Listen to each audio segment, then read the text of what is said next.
الحمد لله وحده وكفى وسلام على عباده الذين اصطفى أما بعد فأعوذ بالله من الشيطان الرجيم بسم الله الرحمن الرحيم ألا إن أولياء الله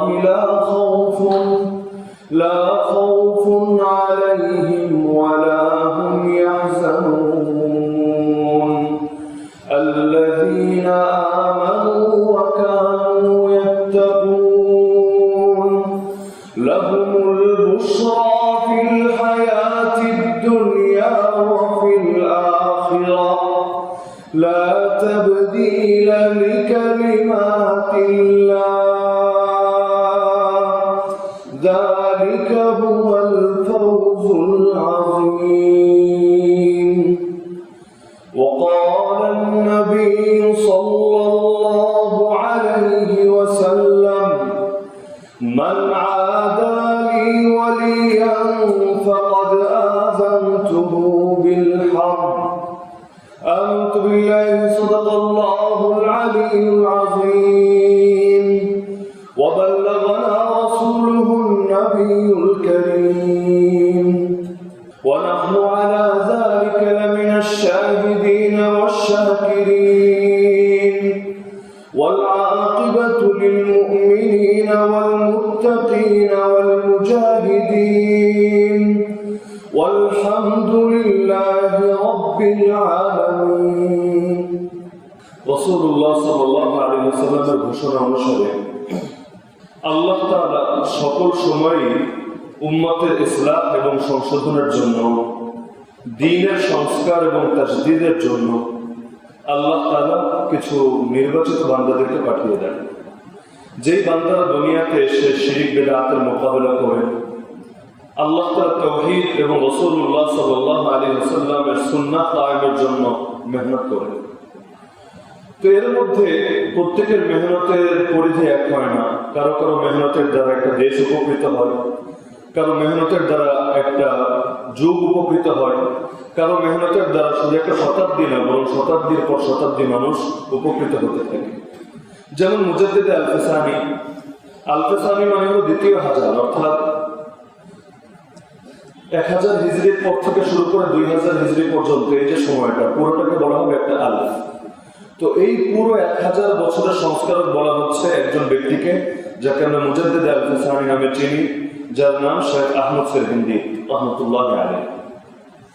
তো এই ধরনের কিছু মনীষীকে আল্লাহ তাআলা এক এক যুগে পাঠিয়ে দেন, যারা দুনিয়ার মধ্যে এসে এত বেশি সংস্কারমূলক কাজ করে যান যে কয়েক শতাব্দী অতিক্রান্ত হওয়ার পর মনে হয় এই বুঝি তার কয়েকদিন আগের মানুষ। তো এই ধরনের একজন ব্যক্তিত্ব সম্পর্কে আমাদের আলোচনার ওয়াদা করা হয়েছিল। তিনি হলেন, নামটা সকলের কাছেই পরিচিত, শেখ হযরত আব্দুল কাদের আল জিলানী রাহমাতুল্লাহি আলাইহি। এখন চলছে 1442 হিজরি। তিনি হলেন 500 এবং 600 হিজরি সময়কার মানুষ। তো এখন থেকে বলতে গেলে প্রায় 700-800 বছর আগের লোক, কিন্তু নাম শুনলে মনে হয় সর্বোচ্চ মনে হয় কত 50-100 বছর আগের মানুষ। নামটা এত বেশি জীবন্ত এবং এত বেশি পরিচিত, আমরাও ছোটবেলায় যখন নাম শুনতাম মাথায় এটা আসতোই না যে তিনি এখন থেকে 700-800 বছর আগে বিগত হয়ে চলে গিয়েছে। তো এই ধরনের কিছু মানুষ থাকে যারা যুগ পরম্পরায় অমর হয়ে থাকে এবং তারা দুনিয়া থেকে চলে যাওয়ার পর তাদের ইলম, তাদের আমল, তাদের ফিকির, তাদের সংস্কারমূলক কার্যক্রম দুনিয়ার মধ্যে জিন্দা থাকে এবং তারা কবরের মধ্যে বসেই এগুলোর সওয়াব চিরকাল পেতেই থাকে। কিয়ামত পর্যন্ত যত মানুষ শেখ আব্দুল কাদের আল জিলানী রাহমাতুল্লাহি আলাইহির আদর্শকে আঁকড়ে ধরবে এবং তার নির্দেশ ও নির্দেশনার আলোকে জীবনকে ঢেলে সাজাবে, তার দ্বারা উপকৃত হবে এবং তার থেকে রাহনুমাই এবং হেদায়েত গ্রহণ করবে, কবরের মধ্যে তিনি কিন্তু সওয়াব পেতেই থাকবেন। এমনকি তার নামগুলো উচ্চারণ করলেও, এছাড়া তিনি সহ যত বড়দের নামে আমরা উচ্চারণ করি সাথে যে আমরা বলি রাহমাতুল্লাহি আলাইহি, এর অর্থ কি? যে তার উপর আল্লাহর রহমত বর্ষণ হোক। যদি এই নামটা দিনে আমি 100 বার উচ্চারণ করি, প্রতিবারে কিন্তু সঙ্গে দোয়া যোগ করে দিই রহমতুল্লাহি আলাইহি। আজকে এই শুক্রবার দিনটাতে দুনিয়ার মধ্যে যদি 1 লক্ষ মানুষ এই নামটা উচ্চারণ করে মুসলমানদের মধ্যে, তারা সবাই কিন্তু নামের সঙ্গে যোগ করবে রহমতুল্লাহ আলাইহি। আলাদা করে দোয়া করতে হচ্ছে না। এই রকম দোয়াগুলোকে যদি এক করা হয়, হাদিসে আছে একজন ভাই যখন অপর ভাইয়ের জন্য তার অনুপস্থিতিতে দোয়া করে, আল্লাহ তাআলা সেই দোয়া কবুল করবেন। তো প্রতিদিন এই লক্ষ কোটি মানুষের মুখে যখন তার নামটা উচ্চারিত হবে এবং প্রত্যেকে যখন সঙ্গে শুধু এতটুকু দোয়াও যদি যোগ করে, সর্বনিম্ন এতটুকুও যদি যোগ করে রহমতুল্লাহ আলাইহি, তাহলে কবরের মধ্যে তিনি এর সওয়াব পেতে থাকবেন না? তার উপর আল্লাহ রহমত বর্ষিত হবে না? যেহেতু হাদিসে গ্যারান্টি দেওয়া হয়েছে যে অনুপস্থিতিতে অন্যের জন্য যে দোয়া করা হয়, আল্লাহ তাআলা সেই দোয়াকে কবুল করে নেন। উপরন্তু তার জন্য কবুল করেন, যে দোয়া করে তার জন্য কবুল করেন।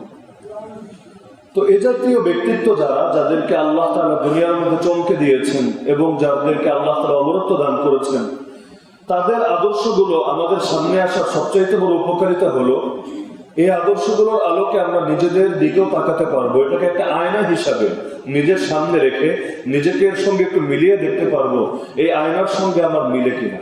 যদি মিলে আলহামদুলিল্লাহ, যদি না মিলে আমার ত্রুটিগুলো কোথায় কোথায় আছে। আল্লাহ তাআলা কোরআনুল কারীমের মধ্যে অতীতের বিভিন্ন নবীর আলোচনা করেছেন। কেন? কারণ নিজেই বলে দিয়েছেন, লাকাদ কানা ফি ক্বাসাসিহিম ইবরাতুল লিউলিল আলবাব। তাদের বৃত্তান্ত এবং ইতিহাসের মধ্যে যারা জ্ঞানী, তাদের জন্য উপদেশ রয়েছে। তো এ জাতীয় আল্লাহ তাআলার প্রিয় ভাজন যারা, যুগে যুগে যারা তাদের ইলম, আমল, আখলাক এবং আফকারের দ্বারা উম্মাহকে উপকৃত করেছেন, তাদের ইতিহাসগুলো যদি আমাদের সামনে আসে, এখানে আমাদের জন্য বড় শিক্ষা আছে। এগুলো শুধুই গল্প শোনার জন্য গল্প না। যদিও আলোচনা যারা করেন তাদের অনেক সময় বড় একটা গাফলতি দেখা যায়। উদাহরণস্বরূপ রাসূলুল্লাহ সাল্লাল্লাহু আলাইহি ওয়াসাল্লামকে নিয়ে যারা আলোচনা করেন, অনেক সময় আলোচনার মোড়টা রাসূলের চারিত্রিক গুণাবলীর দিকে না থেকে শুধু দৈহিক গুণাবলী এবং পারিপার্শ্বিক পরিস্থিতির দিকে থাকে। অথচ দৈহিক গুণাবলীর আলোচনা অবশ্যই গুরুত্বপূর্ণ, কিন্তু তার চাইতে অনেক বেশি গুরুত্বপূর্ণ চারিত্রিক গুণাবলীর আলোচনা। কারণ আপনি চাইলে আপনার দেহটাকে তার মতো সৃষ্টি করতে পারবেন না, এটা যেমন আছে তেমনই থাকবে, কিন্তু চরিত্রকে চাইলে তার মতো ঢেলে সাজাতে পারবেন। তো যে কোনো বড় আলোচনার ক্ষেত্রে অনেক সময় এমন হয়, আমরা শুধু কিছু কেচ্ছা কাহিনী, কিছু গাল গল্প বলে আলোচনা শেষ করে দিই। কেচ্ছা কাহিনী এটা তো একটা যুগের একটা ঘটনা। সব কেচ্ছা এমন হয় না যেটাকে নিজের মধ্যে এনে ফিট করা যায়। এটা তার বিশেষ একটা স্পেশাল গুণ, যেটা আপনি চাইলেও নিজের মধ্যে ফিট করতে পারবেন। এটা তার একটা কারামত। এবং নিজের আলোচনা যদি আপনি যদি কারো কারামতের মধ্যে সীমাবদ্ধ রাখেন, আপনি নিজেকে ঢেলে সাজাবেন কিভাবে? তা আমি বলছি না কারামত নিয়ে আলোচনা দরকার নেই, তবে আমি বলবো কারামতের চাইতেও বেশি আলোচনার দরকার চারিত্রিক গুণ নিয়ে। কেন? কারণ চরিত্রটাকে আপনি চাইলে ঢেলে সাজাতে পারবেন। যতদিন মৃত্যু না হবে ততদিন পর্যন্ত নিজেকে নতুন করে ঢেলে সাজানোর সুযোগ আল্লাহ তাআলা রেখে দিয়েছে। কিন্তু আমাদের সমাজে এই জিনিসটা খুবই অবহেলিত। যেহেতু আমরা কথা বলি এবং শুনি অনেকটা কানের মজার জন্য, অন্তরের পরিবর্তনের জন্য না। এখন কানের মজা বেশি আসে কেচ্ছা কাহিনীর দ্বারা, কিন্তু দিলের পরিবর্তন আসবে চারিত্রিক গুণাবলীর আলোচনার দ্বারা। এই বিষয়টার দিকে বারবার দৃষ্টি আকর্ষণ করছি। যে কোনো মানুষের জীবনে যদি আমরা মূল্যায়ন করতে চাই, আমাদের বেশি ফোকাস থাকা উচিত কিসের উপর? নাকি শুধু কেচ্ছা কাহিনীর উপর? বরং কেচ্ছা কাহিনীর আলোচনা প্রসঙ্গক্রমে আসতে পারে, কিন্তু মূল ফোকাস থাকবে চারিত্রিক গুণাবলীর উপর, যেন আমরাও নিজেদের মধ্যে সেই গুণগুলো অর্জন করতে পারি। তো শেখ আব্দুল কাদের জিলানী রহমতুল্লাহ আলাইহি নামের সঙ্গেই তো জিলান শব্দ আছে। জিলানী, জিলান হলো একটা এলাকার নাম। ফার্সিতে বলে গিলান আর আরবিতে বলে জিলান। তো জিলান এলাকায় যারা জন্মগ্রহণ করে তাদেরকে বলা হয় জিলানী। যেমন ফরিদপুর একটা এলাকা, ফরিদপুরে যারা জন্মগ্রহণ করেন অনেকে নামের শেষে লাগান ফরিদপুরি। যেমন শামসুল হক ফরিদপুরি রহমতুল্লাহ আলাইহি, এই ফরিদপুর তার নাম না, বরং তিনি যে এলাকায় থাকতেন সেই এলাকার পরিচয় দেওয়ার জন্য এই শব্দটা যোগ করা হয়। তার নাম হলো আব্দুল কাদির। কাদির হলো কার নাম? মূলত আল্লাহর নাম। আর আব্দ হলো গোলাম, বান্দা। তাহলে আব্দুল কাদির মানে কার গোলাম? কার গোলাম? আল্লাহর গোলাম। রাসূলুল্লাহ সাল্লাল্লাহু আলাইহি ওয়াসাল্লাম যেমন আল্লাহর গোলাম, তার সকল উম্মত কার গোলাম? এবং এই পরিচয় তো আমাদের জন্য লজ্জার বিষয় না যে আমরা আল্লাহর গোলাম, বরং এটা আমাদের জন্য গর্বের বিষয়। কারণ লা ইলাহা ইল্লাল্লাহ মানেই হলো আমি আল্লাহর গোলামি কবুল করে নিলাম। তা আব্দুল কাদির হলো তার নাম। আর জিলান হলো একটা এলাকার নাম, তার সঙ্গে সম্পর্ক করে বলা হয় আল জিলানি। আর ফার্সিতে জিলান শব্দটাকে বলা হয় গিলান। তো তার জন্ম হয়েছে 470 হিজরিতে। এখন হলো 1442 হিজরি, তার জন্ম হয়েছে 440 হিজরিতে, অর্থাৎ এখন থেকে প্রায় 1000 বছর আগে। 18 বছর বয়সে তিনি চলে আসেন জিলান থেকে সফর করে বাগদাদে ইলম অর্জন করার জন্য। সেই সময় অর্থাৎ 470-এ জন্ম, 18 বছর পর 488 হিজরিতে তিনি যখন বাগদাদে আসেন, এটাই হলো সেই বছর যে বছর ইমাম গাজালি রহমতুল্লাহ আলাইহি, নাম তো সকলে শোনার কথা, ইমাম গাজালি রহমতুল্লাহ আলাইহি বাগদাদ ছেড়ে অন্যত্র হিজরত করে চলে যান।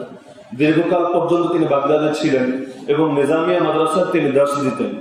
তো যেই বছর শায়েখ ইমাম গাজালি রহমতুল্লাহ আলাইহি বাগদাদ ত্যাগ করে অন্যত্র চলে যান, আল্লাহর কুদরত ঠিক একই বছর সেই বাগদাদে আগমন করেন আরেকজন বুজুর্গ, যার নাম শেখ আব্দুল কাদের জিলানী রহমতুল্লাহ আলাইহি। বিষয়টা যে কাকতালীয় ঘটেছে এটা না, বিষয়টা তো অবশ্যই আল্লাহর ফয়সালা ক্রমে ঘটেছে। আমি শুরুতে যে কথাটা বললাম যে আল্লাহ তাআলা মানুষের সংস্কারের জন্য, সংশোধনের জন্য এবং যুগের ইসলাহ তাসদীদের জন্য সবসময় লোক পাঠিয়ে দেন। এমন হয় না যে কোনো ব্যক্তিত্বের মৃত্যুর কারণে বা কেউ চলে যাওয়ার কারণে ইসলাম আটকে থাকে। যদি এমন হতো, রাসূলুল্লাহ সাল্লাল্লাহু আলাইহি ওয়াসাল্লাম যেদিন দুনিয়া থেকে বিদায় গ্রহণ করেছেন সেদিনই ইসলাম থমকে যেত, কিন্তু গিয়েছে? আরে গিয়েছে নাকি? রাসূল দুনিয়া থেকে বিদায় গ্রহণ করেছেন 11 হিজরিতে, এখন হলো 1442 হিজরি। এই 1431 বছর পার হয়ে গেল, ইসলাম কি থেমে গেছে? ইসলামে কোনো পরিবর্তন ঢুকেছে? কারণ ইসলাম কোনো ব্যক্তির উপর নির্ভরশীল না, বরং কোরআনে আল্লাহ নিজে জানিয়েছেন ইসলামের হেফাজতের দায়িত্ব নিয়েছেন কে? যতদিন আল্লাহ আছেন ততদিন ইসলাম কারোর জন্য থেমে থাকবে না। তো 488 হিজরিতে তিনি যখন বাগদাদে আসেন, তিনি এসে অনেকের ধারণা তিনি মনে হয় শুধু একজন বুজুর্গ ব্যক্তিত্বই ছিলেন, শুধু ইবাদত বন্দেগী করতেন, কিন্তু বিষয়টা এমনই না, বরং তিনি তার যুগের শ্রেষ্ঠ আলেমদের মধ্যে অন্যতম ছিলেন।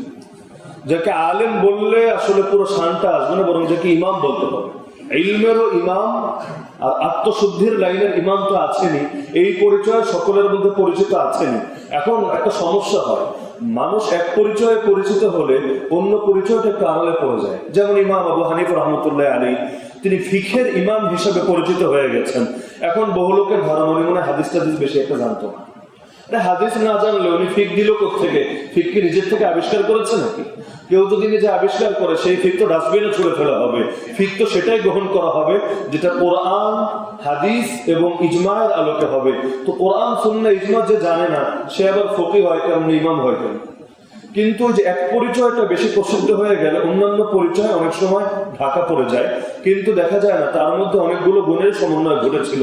যেমন ইমাম বুখারী রাহমাতুল্লাহ আলাইহি হাদিস শাস্ত্রের এক ইমাম, বা তাকে বলে আমিরুল মুমিনিন ফিল হাদিস, হাদিস শাস্ত্রের আমিরুল মুমিনিন তিনি।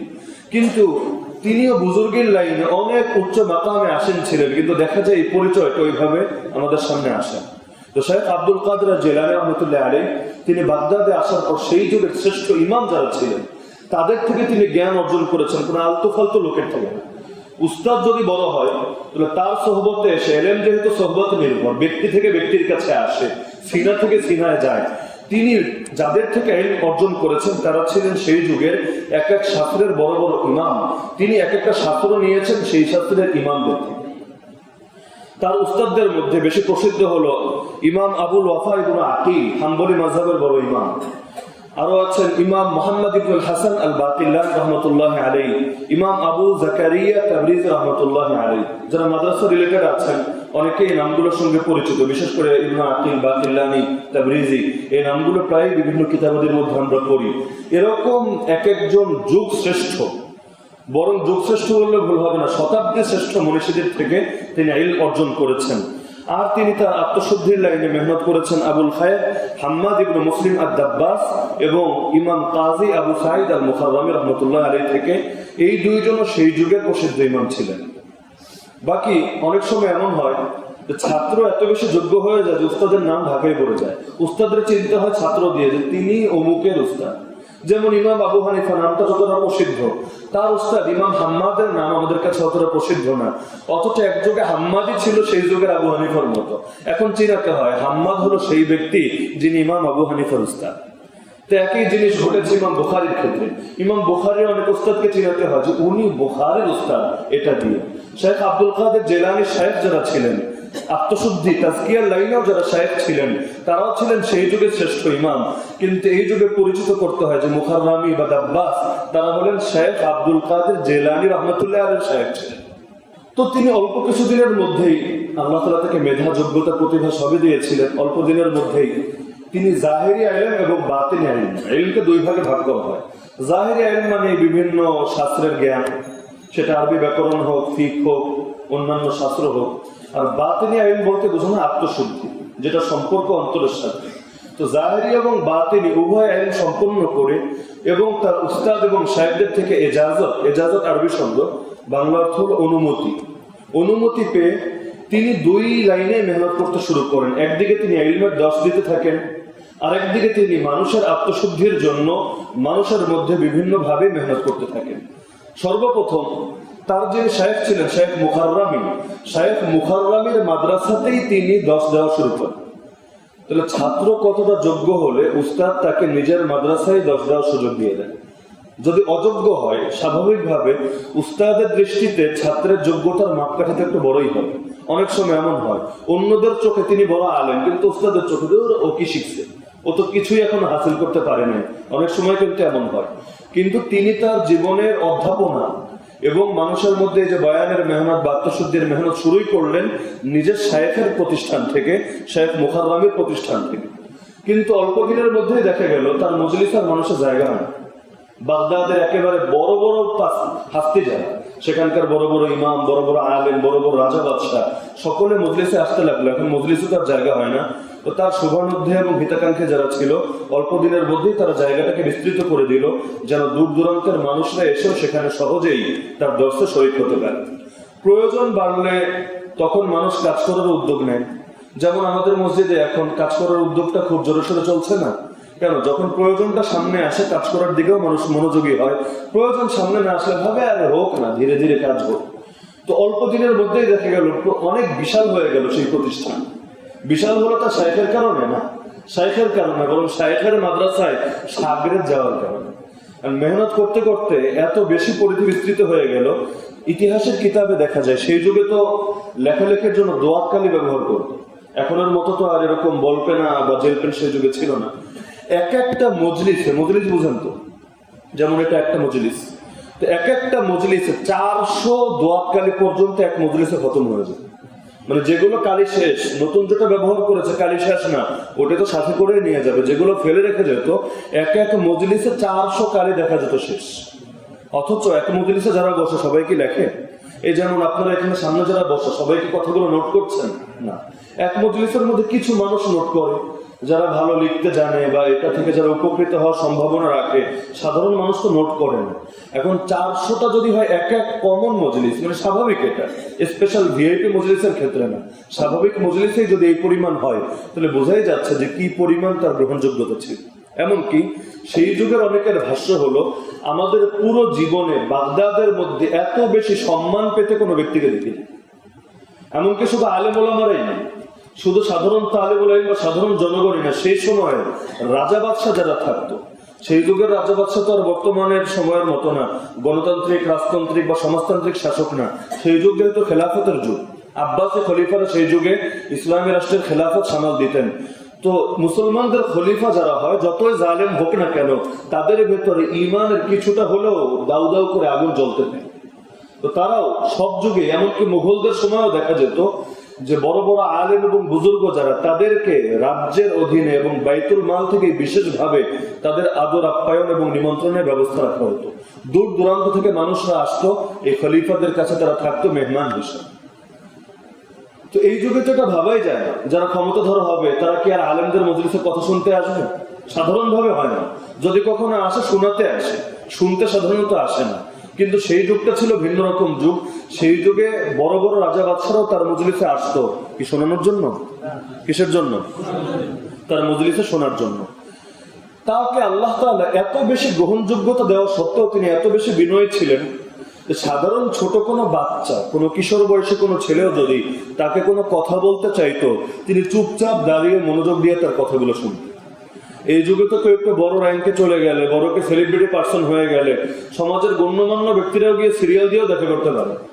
তাও দেখা করলে দেখা যায় মানে কোন রকম এক কথা বললে দুই কথা বলার সুযোগ থাকে না। এমনকি অনেক সময় মানুষের সঙ্গে প্রসিদ্ধির কারণে এবং খ্যাতির কারণে যে কি ব্যবহার করে বসে, বাপের বয়সে দাদার বয়সে লোকদের সঙ্গেও বেয়াদবিমূলক আচরণ করতে দ্বিধা করে না। কিন্তু তার একটা বড় বৈশিষ্ট্য ছিল, এত বেশি গ্রহণযোগ্য, বাগদাদের মধ্যে যার সময় যার চাইতে বেশি সম্মানী লোক কেউ ছিল না। কিন্তু সাধারণ ছোট কোনো বাচ্চাও যদি তাকে কথা বলতে চাইতো, একেবারে চুপচাপ দাঁড়িয়ে তার প্রতিটা কথা শুনতেন এবং জবাব দিতেন। এমনকি গরিব দুঃখী মানুষকে দেখলে তাদের সেবা করার চেষ্টা করতেন। তার যত ধরনের সেবা মনে হয়, তিনি কোথাও বসে বসে কাপড় ধুচ্ছেন কিন্তু বয়স্ক মানুষ তার শরীরে কুলাচ্ছে না, তিনি গিয়ে এটা শুরু করে দিতেন। অপরদিকে একদিকে হলো আচরণ যে গরিব মানুষের পাশে গিয়ে তাদের সেবা করতেন, কাপড় সোজা করে দিতেন, লাঠি উঠিয়ে দিতেন। আরেক দিকে এই যে একটু আগে বললাম বড় বড় রাজা বাদশারা তার মজলিসে আসতো, কিন্তু কখনো তিনি কোনো রাজা বাদশার জন্য এই কাজগুলো করতেন। কি বুঝে আসেন? এই যুগে তো যদি গাড়িওয়ালা মুরিদ আসে তাহলে শায়েখের হাবভাব অন্যরকম হয়ে যায়, তারা এনে সামনে বসায় না? আরে বসায় কিনা? বসায় না, কারণ তিনি টাকাওয়ালা, তিনি রাজনৈতিক প্রতাপশালী ব্যক্তিত্ব, তাকে বিশেষ কদর করতে হবে। আর যার টাকা নাই সে সামনে আসলেও দেখা যায় তার কথা শুনতে রাজি হয় না, এমনকি কথা শোনাতে হলে আগে হাদিয়া দিতে হয়। নাই এমন মজলিস দুনিয়া? অথচ শেখ আব্দুল কাদের জিলানী আদর্শ ছিল পুরো ভিন্ন। তিনি যেখানে গরিব দুঃখী মানুষের সেবায় নিয়োজিত থাকতেন, সেখানে বড় বড় রাজা বাদশারা যখন তার সামনে আসতো তাদের জন্য নিজের আসনও ছাড়তেন না, জীবনে তাদের জন্য দাঁড়িয়েও সম্মান প্রদর্শন করতেন না। এমনকি বেশিরভাগ সময় ইতিহাসের কিতাবে আছে তার একটা আদত ছিল, যখন বড় কোনো ব্যক্তিত্ব আসতো এরকম রাজা বাদশা, তো স্বাভাবিকভাবে সেই যুগে তাদেরকে দাঁড়িয়ে সম্মান দিতে হতো। এই যুগেও তো দেয়, দেয় না? এমনকি মরা মানুষের উদ্দেশ্য দাঁড়িয়ে সম্মান দেয়, পতাকার উদ্দেশ্য দাঁড়িয়ে সম্মান দেয়। এটা একটা ফ্যাশন বানিয়ে ফেলেছে যে হিন্দুদের মতো বা বিজাতীয় সংস্কৃতির মতো দাঁড়িয়ে আদব প্রদর্শন করতে হবে। অথচ আল্লাহর নবীকে এভাবে আদব প্রদর্শন শিখিয়েছেন? আল্লাহর নবী শিখিয়েছেন আদব দেখাতে চাইলে সালাম দিবা, এটা হলো ইসলামী আদবের অংশ। কিন্তু দাঁড়িয়ে কাউকে আদব প্রকাশ করা, দাঁড়ানো, এটা তো নামাজের একটা অংশ। নামাজে যেমন রুকু করি, সেজদা করি, বৈঠক করি, সালাম করি, এমনি ভাবে নামাজে দাঁড়াই না আমরা? তো দাঁড়ানো এটা এক ধরনের ইবাদতের অংশ কিনা? নইলে আল্লাহর সামনে দাঁড়াচ্ছি কেন? ইবাদত হিসেবেই তো দাঁড়াচ্ছি, বিনয়বনত হয়ে দাঁড়াচ্ছি। তাহলে দাঁড়ানোটা যদি ইবাদত হয়, ইবাদত একমাত্র কার জন্য? ইয়াকা নাবুদু, আমরা একমাত্র তোমারই ইবাদত করি। তাহলে ইবাদত যদি আল্লাহর হয় তাহলে সেজদা বলেন, রুকু বলেন, এই বিষয়গুলো যেমন আল্লাহর জন্য বরাদ্দ রাখি, একইভাবে বিনয়াবনত হয়ে দাঁড়ানো, আনুগত্যের দাঁড়ানো, ওটা একমাত্র কার জন্য বরাদ্দ রাখা উচিত? আল্লাহর জন্য। তো এই কারণে তিনি কোনো রাজা বাদশাকে দেখলে সিট ছেড়ে দেওয়া দূরের কথা, দাঁড়াতেনও না। কিন্তু সেই যুগে যেহেতু ব্যাপক একটা সংস্কৃতি ছিল, এটা অনেকের ধারণা হলো তিনি নিজেও কোনো একটা কাজকে মনে করেন সাপোর্ট করেন, এটাকে শিরিক বা বেদাত ভাবে। তো সবাই করে তাই করে, না করলে লোকে আমাকে কি বলবে, না করলে একটু কেমন কেমন দেখা যায় না, তাই তো একটু করতে হয়। তো এভাবে স্রোতের সঙ্গে নিজেকে হারিয়ে দেয়। অথচ আলেমে যদি স্রোতের সঙ্গে নিজেকে ভাসিয়ে দেয়, যুগ পরিবর্তন হবে কিভাবে? আলেমের তো উচিত হলো স্রোতকে পরিবর্তন করবে। আল্লাহর নবীর জামানায় স্রোত ছিল কোনটা? স্রোত ছিল জাহেলিয়া, স্রোত ছিল শিরিক, স্রোত ছিল গোমরাহি। আল্লাহর নবী তো সেটার সঙ্গে তাল মিলান নাই, একদিন কেন এক মুহূর্তের জন্যও মিলান নাই। এমনকি মক্কার যুগে তো জিহাদ ফরজ ছিল না, মক্কার যুগে তো প্রতিরোধের অনুমতি ছিল না। মক্কার যুগ ছিল সবরের যুগ, মায়ের খাওয়ার যুগ। একদিকে মায়ের খেয়েছেন আর একদিকে এক চুলো আপোষ করেন। ইসলাম তো আমাদেরকে এটাই শিখিয়েছে। আলেম যুগের সঙ্গে খাপ খাওয়াবে এটা না, যুগকে ইসলামের সঙ্গে খাপ খাওয়াবে। যুগ যদি ইসলামের সঙ্গে মিলে চলতে পারে চলবে, নইলে যুগে লাথি। আমরা ইসলামকে কারোর জন্য পাল্টাতে পারবো না। তুমি তোমার আদর্শ ইসলামের জন্য পাল্টাবা, যদি পাল্টাতে পারো তোমার মেনে নিব, নইলে তোমার মতো লোক আমার দরকার। শেখ আব্দুল কাদের জিলানীর বড় একটা আদর্শ আমাদের জন্য শিক্ষণীয়, যে তিনি স্রোতের সঙ্গে পাল্টাতেন না, বরং স্রোতকে পাল্টাতেন। এখন স্রোতকে কিভাবে পাল্টাবেন? চাইলেই তো একদিনে পাল্টানো যায় না। তো অনেক সময় এমন হতো, বড় কোনো ব্যক্তিত্ব এসেছে, তো আসার খবর যখন তিনি পেতেন, তিনি মজলিস ছেড়ে ভেতরে চলে যেতেন, ভিতরের রুমে। ভিতরের রুমে যখন চলে গেছেন, সেই লোক এসে বসে পড়েছে, এখন তার দাঁড়ানোর কোনো প্রয়োজন নাই, কারণ তার বসা শেষ। এরপর তিনি ভেতর থেকে এসে তার মসনদে বসে পড়তেন। তো কৌশল, এটার নাম হলো হিকমত। হিকমত মানে এটা না যে আপনি সত্যকে আড়াল করবেন, হিকমত মানে এটা না যে আপনি সত্যকে মিথ্যার সঙ্গে মিশ্রিত করে দেবেন, বরং হিকমত মানে হলো আপনি সত্যকে যুগোপযোগী করে আপনার স্থান কাল পাত্রের উপযোগী করে উপস্থাপন করবেন। তো তিনি এই যে কৌশলটা প্রয়োগ করলেন, অর্থাৎ তিনি তাদের জন্য দাঁড়াচ্ছেন না, বরং তিনি আপন জায়গায় অধিষ্ঠিত আছেন। এখন যেহেতু সেই যুগে নিয়ম এটা, তো এই কৌশলটাকে এড়ানোর জন্য তিনি চলে যেতেন ভেতরের রুমে, পরবর্তীতে ভেতর থেকে তিনি বাইরে বের হয়ে আসতেন, তাহলে আর দাঁড়ানোর কোনো প্রয়োজন হতো। তার আরো একটা বৈশিষ্ট্য ছিল, তিনি জীবনে কোনো একদিনের জন্য সেই যুগের কোনো মন্ত্রী, সেই যুগের কোনো শাসক, সেই যুগের কোন রাজনৈতিক ব্যক্তিত্বের ঘরে যাওয়া দূরের কথা, দরজায় যান। এটা কোনো সাধারণ ব্যাপার না। তিনি একটা মাদ্রাসার উস্তাদ ছিলেন না? নিজের শাইখের মাদ্রাসা মুখাররমের মাদ্রাসার উস্তাদ ছিলেন। শুধু তাই না, তিনি বয়ান করতেন, তিনি আত্মশুদ্ধির মেহনত করতেন, তিনি সামাজিক বিভিন্ন কাজ করতেন। এখন স্বাভাবিকভাবে আমাদের সেন্সে কি কাজ করে, ক্ষমতাধর লোকরা যদি আমার পক্ষে থাকে, তাদের দুয়ারে গিয়ে গিয়ে তেল মালিশ করে করে যদি আমি তাদেরকে আমার পক্ষে রাখতে পারি, কাজ করাটা সহজ হবে। এই সেন্স কাজ করে না আমাদের ভেতর? আল্লাহ নবী সাল্লাল্লাহু আলাইহি ওয়াসাল্লাম একদিন মক্কার কুরাইশ নেতাদের সঙ্গে বৈঠক করছিলেন। এক অন্ধ সাহাবী আব্দুল্লাহ ইবনে উম্মে মাকতুম তিনি আসলেন। রাসূলুল্লাহ সাল্লাল্লাহু আলাইহি ওয়াসাল্লাম তাকে দেখে একটু ভ্রু কুঞ্চিত করলেন। আরে এখন গুরুত্বপূর্ণ বৈঠক চলছে মক্কার নেতৃবর্গের সাথে, এখানে এই সাহাবীটা আসলো, এই টাইমটাতে আসলো, বেচারা অন্ধ মানুষ দেখেন আর কোনো টাইম খুঁজে পেল না। রাসূল কিছুটা বিরক্তি প্রকাশ করলেন। আল্লাহ তাআলা কোরআনের রাষ্ট্র সূরা নাযিল করে রাসূলকে নিন্দা করলেন। 30 নম্বর পর 3 নম্বর সূরা আবাসা, আল্লাহ বলেন আবাসা ওয়া তাওয়াল্লা আন জাআহুল আ'মা, তিনি ভ্রু কুঞ্চিত করেছেন এবং মুখ ফিরিয়ে নিয়েছেন এ কারণে যে তার মজলিসে একজন অন্ধ ব্যক্তি এসেছে। ওমা ইউদরিকা লাআল্লাহু ইয়াযাক্কা, হে নবী আপনি জানেন না, হয়তো সে এই মজলিসে এসে আপনার থেকে উপদেশ গ্রহণ করত, আত্মশুদ্ধির খোরাক নিত। কিন্তু আপনি যাদের নিয়ে পড়ে আছেন, তাদের নিয়ে পড়ে থেকে আপনার কোনো ফায়দা নেই, তারা তো হেদায়েতের উপর নাই, তাদের দায়িত্ব আপনার কাঁধে না। আনজাহুল আ'মা ওমা ইউদরিকা লাআল্লাহু ইয়াযাক্কা আও ইয়াযাক্কারু ফাতানফাহু যিকরা আম্মা মান ইসতাগনা ফাআনতা লাহু তাসাদ্দা ওমা আলাইকা আল্লা ইয়াযাক্কা। যারা মুখ ফিরিয়ে রেখেছে, এই জাতীয় নেতৃবৃন্দের পেছনে আপনি পড়ে আছেন, অথচ এই লোকগুলো যদি হেদায়েতের উপর না ওঠে, এর জন্য আপনার কোনো গুনাহ হবে না। কিন্তু সেই সাহাবী খোরাক নিতে এসেছে, উপদেশ নিতে এসেছে, সবক নিতে এসেছে, আপনি তাকে দেখে বিরক্তি প্রকাশ করছেন, নবী এটা আপনার শান না। তো এটা থেকেই যে আদর্শ গ্রহণ করেছেন শেখ আব্দুল কাদের জিলানী, জীবনে একদিনের জন্য কোন ক্ষমতাধর ব্যক্তি, ওজির হোক, সুলতান হোক, কারো দরজায়ও যায় না।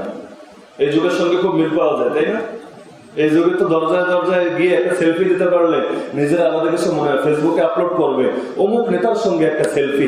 এমনকি অনেকে যায় শুধু সেলফি তোলার জন্য, বিভিন্ন ভিড়ে হোক, বিভিন্ন এসে একটা সেলফি তুলে বিভিন্ন সময় দেখা যায় রাস্তায় ট্রাফিক আটকালো, ট্রাফিকটা বলবে জানো আমি কার লোক, না তো জানি না কার লোক, এই দেখ মোবাইলে অমুক তো আমার দুলাভাই লাগে, এই দেখ সেলফি। তো এই যুগে একটা প্রদর্শন, নিয়তের মধ্যেই ঢুকে যায় প্রদর্শন। কিন্তু সেই যুগে তিনি কোনো ওজির বা সুলতানের দরজায় যেতেন। এমনকি তার ব্যাপারে সেই যুগের বড় বড় বুজুর্গ যারা, তাদেরও এত বেশি প্রশংসামূলক সত্যায়ন ছিল, যেগুলো বলতে চাইলে অন্তত এর জন্য আলাদা কয়েক ঘন্টা দরকার। যেমন একজন বড় বুজুর্গ ছিলেন, অনেক বয়স্ক লোক, যিনি বড় বড় শায়েখ মাশায়েখের যুগ পেয়েছেন, কিন্তু শেখ আব্দুল কাদের জিলানীর মূল্যায়ন করতে গিয়ে তিনি লিখেছেন আত-তাবাকাতুল কুবরা লিশ-শারানি কিতাবের মধ্যে এটা এসেছে, মা রাআত আইনায়া আহসানা খুলুকান ওয়ালা আওসা সাদরান ওয়ালা আকরামা নাফসান ওয়ালা আলতাফা কলবান ওয়ালা আহফাযা আহদান ওয়া উদ্দান মিন সাইয়্যিদিনা শেখ আব্দুল কাদের। আমার চোখ জীবনে শেখ আব্দুল কাদেরের চাইতে বড় কোনো এমন ব্যক্তিত্বকে দেখে নাই, যার চরিত্র তার চাইতে বেশি সুন্দর, যার বক্ষটা তার চাইতে বেশি উদার, যার অন্তর তার চাইতে বেশি মহানুভব, যার হৃদয়টা তার চাইতে বেশি নরম, অথবা যে মানুষটা তার চাইতে বেশি অঙ্গীকার রক্ষা করে, এমন কোনো মানুষকে আমার চোখ জীবনে দেখেন। এরপর তিনি আরো বলছেন, ওয়ালাকাদ কানা মা জালালাতি কদরিহি ওয়া উলুই মানজিলাতিহি ওয়া সাআতি ইলমিহি, এত বড় মহান ব্যক্তিত্ব, এত উঁচু মর্যাদা এবং এত প্রশস্ত ইলমের অধিকারী হওয়া সত্ত্বেও ইয়াকিফু মা সাগীর, একটা ছোট বাচ্চার পাশে দাঁড়িয়েও তিনি কথা শুনতেন। ওয়ায়াতুল কাবীর, বড় মানুষদেরকে সম্মান করতেন, যারা বয়সে বড়, তার চাইতে যারা সিনিয়র, তাদেরকে তিনি শ্রদ্ধা করতেন। শুধু তাই নয়, ওয়ায়াবদাউ বিস সালাম, তিনি আগে সালাম দিতেন, নাকি সালাম পাওয়ার অপেক্ষা করতেন? এখন যারা শুনলাম এই যে আগে সালাম দিতেন, এখন গিয়ে কি করবো জানেন? এখন গিয়ে দেখবো কিরে অন্যরা আগে সালাম দেয়, নিজে আমল করার চেষ্টা করবো না। এখন দেখবো কিরে অমুক দেখে আগে সালাম দেয় না, অথচ শেখ আব্দুল কাদের জিলানী আগে সালাম দিত, অমুকের জীবনী ওনার সঙ্গে মিলে নাই, কারণ অমুকের সে বিচার করবে, নিজেরা কিন্তু বিচার করার টাইম নেই। অথচ প্রতিটা লোক যদি সালাম আগে দিত, সমাজটা এরকম থাকতো? সবাই আমরা সালাম পাওয়ার অপেক্ষায়, কেউ বয়সে বড়, কেউ টাকায় বড়, কেউ ক্ষমতায় বড়, কেউ ইলমে বড়, কেউ এইটাই বড়, কেউ ওইটাই বড়। সবাই চায় সালাম আমাকে দেওয়া হোক, এজন্য এখন সমাজে সালামই নেই। কারণ সবাই যদি পেতে চায় দিবে কে? হওয়া দরকার ছিল সবাই দিতে চায়। যেমন কিয়ামতের আগে আল্লাহ তাআলা সম্পদে এত বরকত দিবেন, মানুষ টাকা পয়সা নিয়ে ঘুরবে কিন্তু দেওয়ার লোক নেই। এমনকি অনেক ফকিরের কাছে যাবে, কি রে তুই না ফকির বলাই নে, আমার টাকা গুলা নেই, বলবে একদিন আগে আইতা তাইলে নিতে পারতাম, এখন তো আমিও লোক খুঁজে পাই না, কারে দিন। আল্লাহ তো বরকত দিয়ে দেবে। তো এই জিনিসটা আমরা যাকাতের ক্ষেত্রে বা দানের ক্ষেত্রে, কিন্তু আমরা এনে প্রয়োগ করেছি সালামের ক্ষেত্রে। কারণ সালাম তো পেতে চাই সর্বদা, এখন দিবে কে? দেওয়ার লোক নেই। এই জিনিসটা পরিবর্তন করা দরকার, সালাম আগে দিবে। এমনকি একটা বড় অপসংস্কৃতি অনেক মাদ্রাসায় ঢুকেছে, স্কুলে তো আছে। ইসলামের আদব হলো যে আসবে সে সালাম দিবে, এটা ইসলামের আদব। দেখা যায় ক্লাসের মধ্যে শিক্ষক আসলেন, ছাত্ররা বসা, ইসলামী আদব কি বলে? সালামকে দিবে, কারণ এসেছে কে? কিন্তু সালাম দেওয়ার নিয়ম কারা?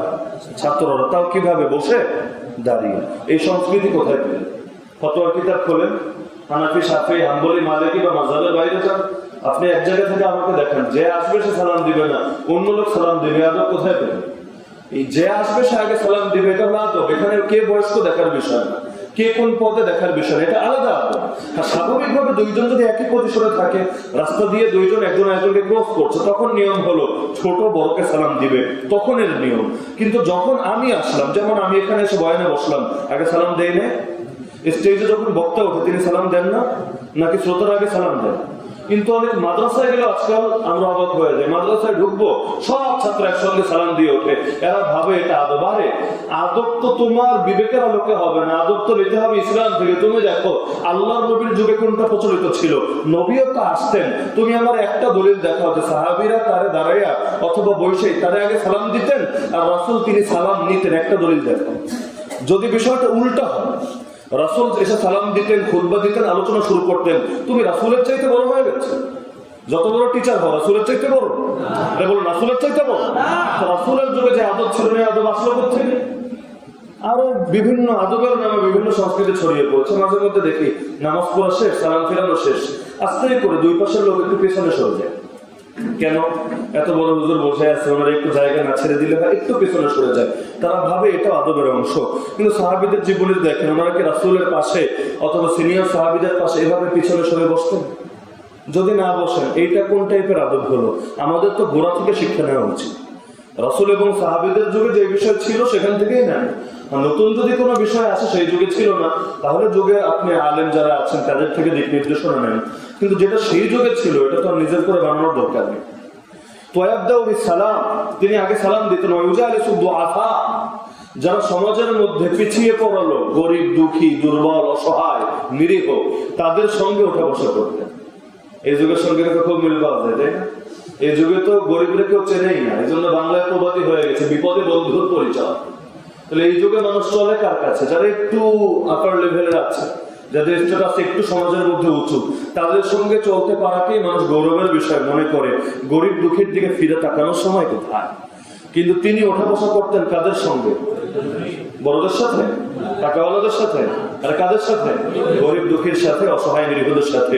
ওয়ায়াতাওয়াদাউ লিল ফুকারা, যারা দরিদ্র মানুষদেরকে দেখে তিনি বিনয় প্রকাশ করতেন। ওয়ামা কামা লিআহাদিন মিনাল উযামা ওয়ালাল আ'য়ান, কিন্তু যারা বড় বড় ক্ষমতাধর আছে, সমাজের নেতৃস্থানীয় ব্যক্তিবর্গ, তাদের জন্য তিনি জীবনে দাঁড়িয়ে সম্মান প্রদর্শন করতেন। ওয়ালা আলাম্মা বিবাবি ওয়াজিরিন ওয়ালা সুলতান, ওজির মানে হলো মন্ত্রী, আর সুলতান মানে হলো শাসক। কোন শাসক বা মন্ত্রীর দরজায় তিনি করা নাই, তাদের দুয়ারে তিনি যান নাই। তারা তার মজলিসে এসেছে, এটা ঠিক, তিনি তাদের মজলিসে যান নাই। এখানে বড় একটা আদব প্রকাশ পায়। ইমাম মালিক রহমতুল্লাহ আলাইহিকে তার যুগের বাদশা চিঠি লিখে পাঠালো, আমার ছেলেকে আপনি এসে রাজপ্রাসাদে প্রতিদিন পড়িয়ে যাবেন। কত ভালো প্রস্তাব। যদি নাও পড়াতেন, মানে পড়ানোর মানসিকতা নাই, মনে করেন তিনি টিউশনই করেন না, তারপরও চিন্তা করতেন যদি অরে পড়াই তাহলে বিভিন্ন বিপদ আপদে সাপোর্ট পাওয়া। ভাবে না মানুষ? এভাবে ভাবে, অনেক ক্ষেত্রেই ভাবে। আজকাল তো এমনও হয়েছে, মসজিদে ইমামতি করবে তাহলে খোঁজে কোন মসজিদে ইমামতি করলে বিভিন্ন রাজনৈতিক বা প্রশাসনিক সুবিধা পাওয়া যায়। আজকাল এগুলো মানুষ চিন্তা করে। তাকে প্রস্তাব দেওয়া হচ্ছে আপনি আসেন, এসে পড়িয়ে যান, আপনার সুবিধা মতো আইসেন, যখন পারেন তখন আইসেন, যতটুকু পারেন ততটুকু পড়ান, আপত্তি নেন।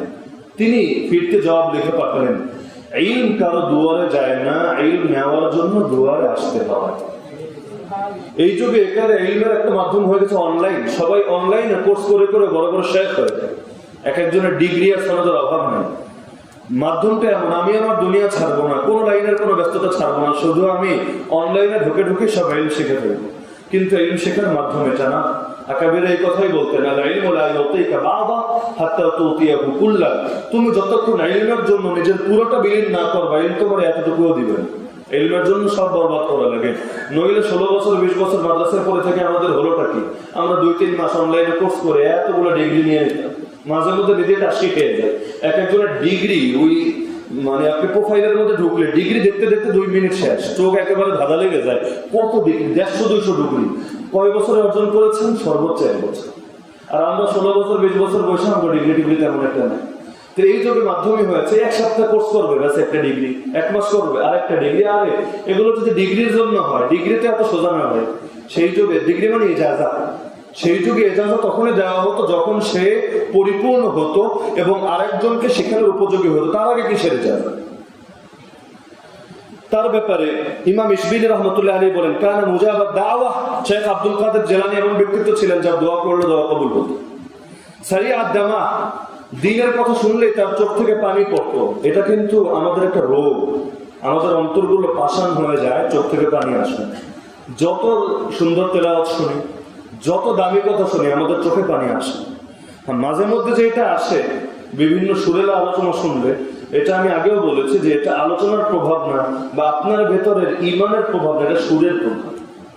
ওই একই বক্তাকে আপনি সুর ছাড়া বয়ান করতে বললেন, তারপর দেখেন চোখে পানি আসবে না।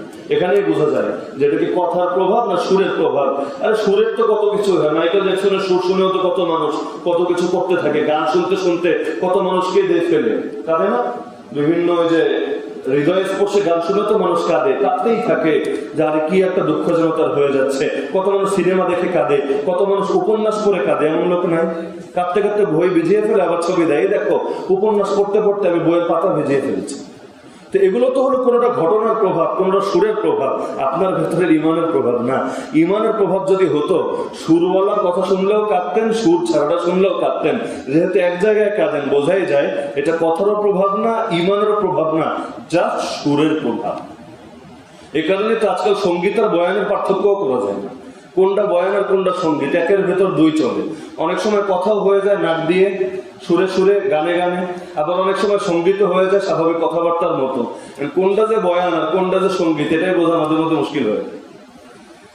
দাইমা যিকর, তিনি সর্বদা জিকিরে থাকতেন। কাসীর আল ফিকর, শুধু মুখে জিকির এতটুকু না, মনের ভেতর সর্বদা ফিকির থাকতো উম্মতের জন্য। রাকিক আল কালব, তার অন্তরটা নরম ছিল, রুক্ষ না। দাইম আল বিশর, সর্বদা হাস্যোজ্জ্বল থাকতেন।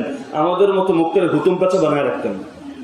অনেক ব্যবসায়ী এমন আছে, দোকানে একবার গেলে মনে হচ্ছে আরে ঠেকায় না পড়লে দোকানে যেন দ্বিতীয়বার না আসে। আরে বেচারা, তোমার কাছে তোমার মেহমান এসেছে, দোকানে যে এসেছে কাস্টমার, সে মেহমান না? তাকে পাঠিয়েছেন কে? আল্লাহ। কেন পাঠিয়েছেন? আপনার রিজিকের ইন্তজাম করার জন্য।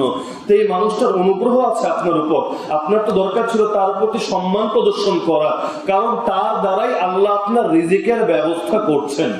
কিন্তু আমরা কি করি? মনে করেন পাবজি গেম খেলছে বেচারা, এখন তো তাকানোর সময় নেই, দেখে যান।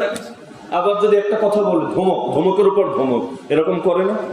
এগুলা করবেন, সুন্নাহ বহির্ভূত আচরণ করবেন, আর ভাববেন ব্যবসায় বরকত এসে উল্টে যাবে। আর বরকত দিবে কে? বরকত যিনি দেন তার কথা শুনবেন না, তার আদর্শ নেবেন না।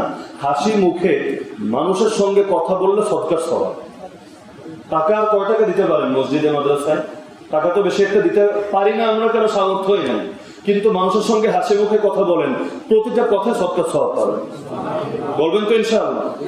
নাকি হুতুম কাচার মতো মুখটা বানায় রাখবেন? কয় মাস ধরে যেন খানা খায় না, বউয়ের হাতে মনে হয় নিয়মিত ঝাঁটার বাড়ি খায়, একেবারে দুঃখে সে বিমূঢ় হয়ে আছে। এখন সামনে আসলেও বেচারার আর ভিতরে কোনো ফিলিংসও আসে না, সে আছে তার কাম নিয়ে ব্যস্ত। এরকম নেয়ামতের যদি কেউ অকৃতজ্ঞতা এবং অবমাননা করে, আল্লাহ নেয়ামত উঠায় নেবে। নেয়ামতের শুকরিয়া আদায় করতে হবে। কাস্টমার এটা নেয়ামত, শুকরিয়া আদায় করেন, তার সঙ্গে ভালো ব্যবহার করেন, সালাম দেন, বিদায়ের সময় তার সঙ্গে ভালোভাবে তাকে বিদায় দেন, তার মনটাও খুশি থাকবে, আল্লাহ খুশি থাকবে। আর বান্দার মনে কষ্ট দিবেন, তার কথা ঠিকভাবে শুনবেন না, তাকে আপনি ইনসাল্ট করবেন, অপমান করবেন, আল্লাহ তাআলা আপনাকে খুব খুশির মধ্যে রাখবেন না। আল্লাহ আপনাকে এই নিয়ামতের বেকদরি এবং অবমর্যাদা করার কারণে আপনাকেও দারিদ্র্যের এবং ঋণের শিকার বানিয়ে দেবেন। কারিমান নফস, তার অন্তর ছিল মহানুভব, উদার, সাখিয়াল ইয়াদ, তার হাত ছিল অনেক দানশীল, হাতে যা আসতো দান করে দিতেন। গাজির আল ইলম, তার ইলম ছিল অনেক সুদৃঢ়। শুধু তাই না, শরীফ আল আখলাক, তার চরিত্র ছিল অত্যন্ত সম্ভ্রান্ত। তাইয়িব আল আরাক মা কাদামিন রাসিখিন ফিল ইবাদাতি ওয়াল ইজতিহাদ, আর ইবাদতের মধ্যে তো সবাই আমরা জানি তিনি কোন মাকামের মধ্যে ছিলেন। এছাড়াও মুফতি ইরাক মহিউদ্দিন আবু আব্দুল্লাহ মুহাম্মদ ইবনে হামিদ আল বাগদাদি, তিনি তার ব্যাপারে বলেন, আবাদুন নাসি আনিল ফাহশ, মানুষের মধ্যে সবচাইতে বেশি গুনাহ থেকে দূরে থাকতেন। আকরাবুন নাস ইলাল হক, আর হকের ব্যাপারে সবার আগে থাকতেন। শাদীদুল বাসি ইযা ইনতাহাকাত মাহারিমুল্লাহ আযজা ওয়া জাল, আল্লাহর হক যদি নষ্ট হতো, দ্বীনের কোন বিধানের অবমর্যাদা হতো, তিনি একেবারে অগ্নির মতো হয়ে যেত। এই ক্ষেত্রে খুব কঠোর ছিলেন, নিজের হকের ব্যাপারে না, কার ব্যাপারে? দ্বীনের ব্যাপারে। দ্বীনের কোন বিধানের যদি অবমর্যাদা হতো, এমন না যে তিনি বড় পিশাব মানুষ, তিনি আর এগুলো নিয়ে কি করবেন, তিনি তার খানকানিয়া করে আছেন, ইসলাম যায় যাক না, তিনি এই টাইপের লোক ছিলেন না। নিজের হকের ব্যাপারে তিনি ছাড় দিতেন, কিন্তু দ্বীনের কোন বিধানের যদি কোনো লঙ্ঘন হতো, সঙ্গে সঙ্গে তিনি গর্জে উঠতেন। লা ইয়াগদাবু লিনাফসিহি, নিজের ব্যক্তি স্বার্থে কখনো রাগ করতেন না, কিন্তু ওয়ালা ইয়ানতাসিরু লিগাইরি রাব্বিহি, রবের জন্য সর্বদা তিনি প্রতিশোধ পরায়ণ করতেন। যে ইসলামের অবমর্যাদা করবে তিনি তাকে দেখে ছাড়তেন, এই মানসিকতা লালন করতেন। তাহলে শুধু খানকাহের ভেতরে পীর ছিলেন না, ময়দানের বীরও ছিলেন। এই জিনিসের সমন্বয় জরুরি। আমরা অনেকে ঠান্ডা হতে হতে এত ঠান্ডা হয়ে যাই, ইসলামের অবমাননা হলে আমাদের ভেতরে আর কোনো উষ্ণতা আসে না। আবার অনেকে গরম হতে হতে এত বেশি গরম হয়ে যায়, যেখানে ঠান্ডা দরকার সেখানে আর ঠান্ডা দিতে পারি না। ব্যালেন্স করতে হবে, ঠান্ডার জায়গায় ঠান্ডা, গরমের জায়গায় গরম। আশিদ্দাউ আলাল কুফার রুহামাউ বাইনাহুম, আল্লাহ রাসূল এবং সাহাবীদের বৈশিষ্ট্য ছিল কাফেরদের ব্যাপারে অনেক কঠোর, আর মুমিনদের ব্যাপারে অনেক নরম, অনেক দয়াপরবশ আচরণ করতেন। তিনি দানের ক্ষেত্রে অনেক সময় তেমন হয়, আমি হুজুর মানুষ, আমি দান করবো কি লেগে, আমি তো নিমু খালি, হয় না এমন? আজকাল বহু হুজুর বহু পিসাব এমন নাই, ধরে না আমরা এমন যে আমরা শুধু পাবো পাবো, নিবো আর নিবো। দিব কি জন্য? আমরা কি দেওয়ার জন্য? এমনকি মাঝে মধ্যে অবাক হই, হুজুর মানুষ যদি কাউরে কিছু দেয় সে নিতে চায় না। আরে আপনি হুজুর হয়ে আবার দিবেন, পুরো আসমান থেকে পড়ে। আরে হুজুর কি দিতে পারে না নাকি? হুজুর কি খালি নেওয়ার জন্য? বড় আজ অনেক সময় অভিজ্ঞতার শিকার হই, মনে করেন একটা কাপড়ে দিলেন বা কিছু টাকায় হাদিয়া দিলেন, আল্লাহ হুজুর আপনারা তো দেওয়া উচিত, আপনি দিতেছেন, এটা তো কেমন হয়ে যায়। আরে ভাই, এই মাসালা তুমি কোথায় পাইলে যে হুজুর খালি দিব আর দিব, নিবে আর নিবে? আল্লাহ নবী দিতেন না? আরে দিতেন কি না? খাদিজা রাদিয়াল্লাহু আনহা আরবের শ্রেষ্ঠ ধনীদের একজন ছিলেন, সম্ভ্রান্ত ব্যবসায়ী ছিলেন। বিয়ের পর সব সম্পদ তো নবীকে দিয়ে দিলেন। তাহলে নবী এখন সবচাইতে বড় টাকাওয়ালা হওয়া দরকার ছিল না? কিন্তু টাকাওয়ালা হয়েছিলেন। নবীর ঘরে মাসের পর মাস চুলাই জ্বলে না, তো গেল কই এগুলা? আরে গেছে কই? ব্যবসায় খাটিয়েছেন, সমিতিতে রেখেছেন, শেয়ার বাজারে লাগিয়েছেন, কই গেল? দান করে দিয়েছেন। তো শেখ আব্দুল কাদের জিলানী রহমতুল্লাহ আলীর ব্যাপারে আল্লামা ইবনুন নাজ্জার রহমতুল্লাহ আলাইহি তিনি বলেন যে সারা দুনিয়া যদি আমার হাতে চলে আসে, তাহলে আমি এই পুরো দুনিয়াটাই নিজের কাছে না রেখে ক্ষুধার্ত মানুষদেরকে খাবার খাওয়ানোর পেছনে ব্যয় করে দিই। এমনকি তিনি এই কথাটা মাঝে মধ্যে বলতেন যে কেন জানি মনে হয় আমার হাতের মধ্যে ছিদ্র, হাতে কিছু থাকে না। তিনি বলতেন যে আমার হাতের মধ্যে ছিদ্র, হাতে কিছু থাকে না। যদি থাকতো, যদি আমার কাছে 1000 দিনার পরিমাণ যদি টাকা থাকতো, তাহলে এক রাত এটা আমার কাছে অতিবাহিত হতো না, তার আগেই মানুষকে দিয়ে দিতাম। দিনার মানে স্বর্ণ মুদ্রা, 1000 দিনার, 1000 স্বর্ণ মুদ্রা যদি আমার হাতে আসতো, এক রাত অতিবাহিত হতো না। আর আমাদের হাতে অতিবাহিত হয় না, ব্যাংকে হয়। আমরাও কিছুটা ভালো থাকার চেষ্টা করি, নিজের হাতে রাখি না, ব্যাংকে রাখি। তিনি কি ব্যাংকে রাখার কথা বলছেন? তাহলে কোথায় ব্যয় করার কথা বলছেন? ক্ষুধার্ত ব্যক্তিদের পেছনে ব্যয় করার কথা বলছেন। প্রতি রাত্রে তিনি প্রশস্ত দস্তরখান বিছিয়ে বসতেন। কেন? যেন মেহমানরা এসে তার সঙ্গে শরীক হয়, একাকি যেন তিনি খাবার না খান। আর আমাদের ঘরে খাওয়ার টাইমে লোক আসলে আমরা একটু বিরক্ত হই। একটা চিন্তার কারণ জাগতে পারে, সেটা আলাদা, যে এক থেকে ইন্তজাম নাই, আমি এখন হুট করে কোথায় ইন্তজাম করবো। চিন্তা আলাদা, বিরক্তি আলাদা, দুটো কিন্তু এক না। চিন্তা হতে পারে, চিন্তা হলে আপনি বিকল্প খুঁজবেন, ঘরে নাই হোটেল থেকে আনাবেন। আর বিরক্তি মানে কি? ধর আর টাইম পাইনি না, খাওয়ার টাইমে একটু আইলি, ধর এগুলা খুলে খাওয়ার পাবলিক। এমনকি একবেলা খাওয়ালে এটা 10 বছর মনে রাখে, এমন হয় না? অমুকের পোলারে আমি কিন্তু 1 মাস লজিক রেখে খাওয়াইছি। এটা 10 বছর কেন, কবরে যাওয়ার আগের দিন এটা বলতে বলতে যাবে। তো এত বেশি আমরা সংকীর্ণ মনের অধিকারী। কিন্তু তিনি এত বড় বুজুর্গ মানুষ, তিনি তো আর মানুষের দস্তরখানে গিয়ে খাবেন না। আমরা তো মানুষের দূরে দূরে গিয়ে খাই না, খেতে পারলে খুশি, মানুষের কাছে গিয়ে খাবো, মানুষ আমরা খাওয়াবে, টাকা পয়সাও নিবে না, ফ্রি সব দিয়ে দিবে, আমরা খুশি। তিনি লম্বা দস্তরখান বিছিয়ে বসতেন কেন? যেন আমি একা না খাই, যেন আমার সঙ্গে এসে অন্যরাও শরিক হয়ে খায়। তো এছাড়াও তার দানের বিষয়গুলো নিয়েও লম্বা আলোচনা একটা দাবি রাখে যে তার কি পরিমাণ তিনি দান করতেন। তো যেহেতু আমাদের সময় সংক্ষিপ্ত, কারণ সবগুলো বিষয় ডিটেল আলোচনা যাচ্ছে না, আমি শুধু একটু ইঙ্গিত দিয়ে যাচ্ছে, নইলে আব্দুল কাদের জেলানিকে নিয়ে পূর্ণাঙ্গ একটা রাত দরকার। আর আমাদের তো পূর্ণাঙ্গ সময় হলো 1 ঘন্টা, তার মধ্যে আবার 5-10 মিনিট এদিক সেদিক হয়ে গেলে অনেকের আবার ভেতরে খুব কষ্ট জাগতে থাকে। এ কারণে আমরা ভেবেছি যে এখন থেকে কথা যদি 1 বাক্য বাকি থাকে, বাকি রেখে আমরা শেষ করে দেব। গত সপ্তাহে অনেকে নাকি খুব কঠোর সমালোচনায় লিপ্ত হয়ে গেছে যে হুজুর এত বেশি বললো কেন। আরে হুজুর বলেছে, হুজুরের না বললে তো আর হুজুরের লাভ, ওনার গলাও বাঁচলো, ওনার ইয়েও বাঁচলো। এমন না কথা বেশি বললে ওনার হাদিয়া বেড়ে যাবে, এমন তো কোনো কিছু না। কথা 5 মিনিট, যদি এখানে বয়ান 20 মিনিট হতো আমার সমস্যা আছে? রাজবাড়ির অধিকাংশ জায়গায় 20 মিনিট থেকে আধা ঘন্টা বয়ান হয়। আমরা যদি 10 মিনিটও বয়ান করি, কেউ কিছু আপত্তি করার সুযোগ আছে না? তো বেশি কথা বলছি কি আমার নিজের, যে বলতে পারলে আমার ভালো লাগে, তাই না? গলা ফাটাতে পারলে আমার নিজের ভেতরে খুশি লাগে। তো যাই হোক, তো তার এরকম দানের অনেকগুলো গুণ ছিল। এছাড়া তার বিশেষ একটা গুণ ছিল, আল্লাহ তাআলা অনেক বুজুর্গকে কারামত দিয়েছেন। আহলুস সুন্নাত ওয়াল জামাতের আকীদা হলো কারামাতুল আউলিয়া হাক্কুন। ইমাম তাহাবী রাহমাতুল্লাহ আলাইহি তার আকীদার কিতাবে এটা লিখেছেন, ওলিদের কারামত সত্য। কারামত মানে কি? সম্মান। এটা আল্লাহ তাআলা থেকে সম্মান করে দান করেন, তার নিজস্ব কোনো শক্তি না। শক্তি কার? আল্লাহ তার হাতে শুধু প্রকাশ করেন। এ ধরনের বিভিন্ন কারামতের বর্ণনা কোরআনের মধ্যে আছে। কোরআনে শুধু মুজিজার কথা আছে তা না, বিভিন্ন কারামতের বর্ণনা আল্লাহ তাআলা কোরআনে তুলে ধরেছেন, সে আলোচনায় যাব না। তো সৈয়দ আব্দুল কাদের জিলানী রাহমাতুল্লাহ আলাইহির কারামতের ব্যাপারে, তিনি সৈয়দ, এটা তো আমরা সবাই জানি। 10 পুরুষ হয়ে তিনি হাসান রাদিয়াল্লাহু আনহুর বংশধর।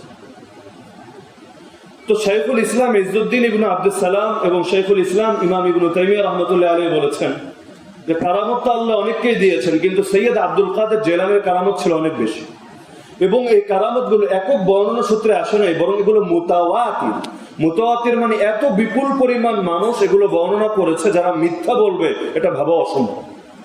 তো এত বিপুল পরিমাণ কারামত আল্লাহ তাআলা তাকে দান করেছেন।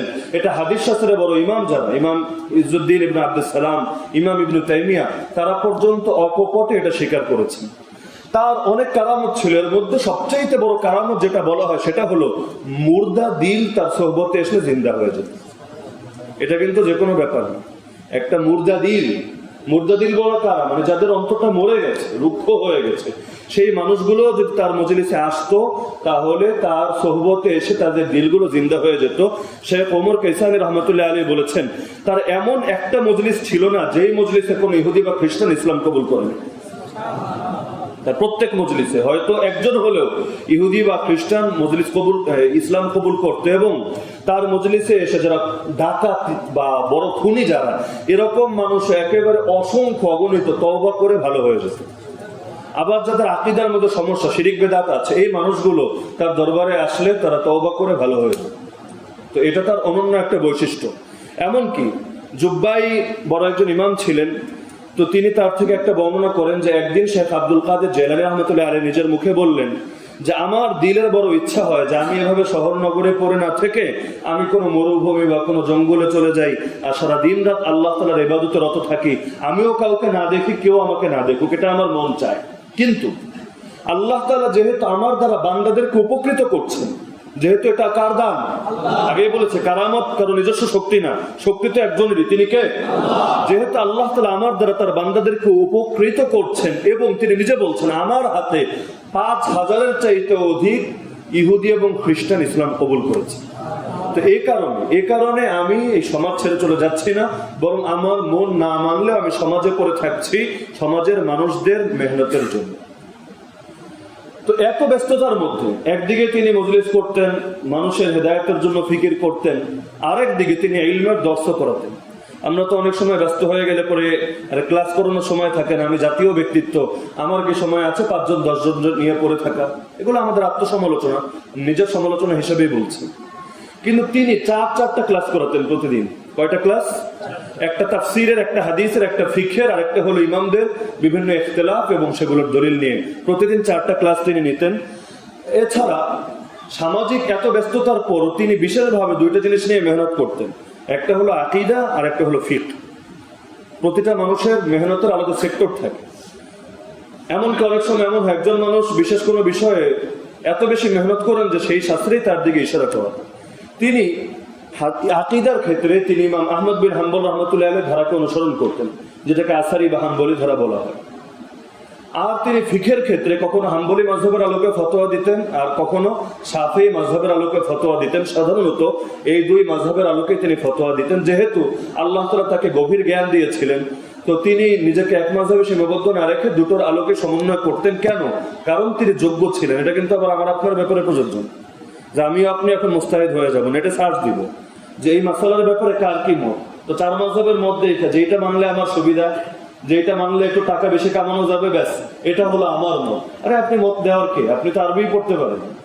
অথচ ইমামদের মতের মধ্যেও যদি সমন্বয় করতে চায় কেউ, বা কোনো একটা মতকে প্রাধান্য দিতে চায়, এর জন্য 17টা ইলমে, 17টা শাস্ত্রে তার গভীর পাণ্ডিত্য লাগে।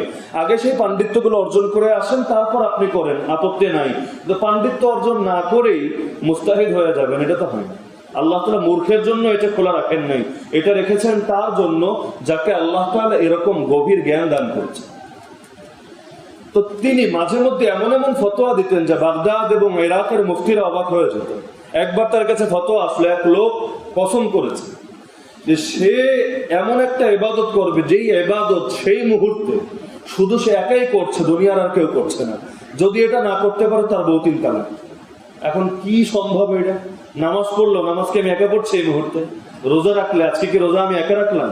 যে ইবাদতই করেন সারা দুনিয়ার মধ্যে আপনি একাই করছেন, আর দুনিয়ার 170 কোটি মুসলমানের আর কেউ করছে না। এটা কিভাবে পসিবল?